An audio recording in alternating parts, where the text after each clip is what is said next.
So I'm not going to play the clip because I know many of you have already seen it. The video of the investor who moved to Puerto Rico who says that Hurricane Maria was amazing because it brought so much opportunity and that now their vacation rental properties are getting booked.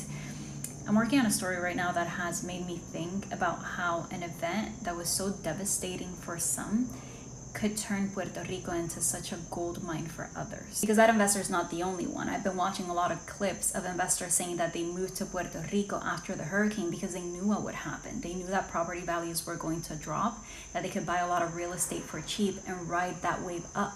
And they've done that. They say they can't believe just how much cheaper property is here and how they've been able to flip those properties and sell them for a lot more. On top of that, they're getting tax breaks and incentives from the government that's actively inviting them to move here. On the other side of that, of course, is Puerto Ricans who lost family members, who had to leave Puerto Rico because they just couldn't afford to go so long without electricity and water. And then there are the ones who stayed for whom the hurricane was a wake-up call. They said, oh my God, there's not enough food. Even if we have money on hand, there's not enough food to buy. I interviewed a young man who told me that after the hurricane, he saw like a machine because he saw long lines at fast food restaurants.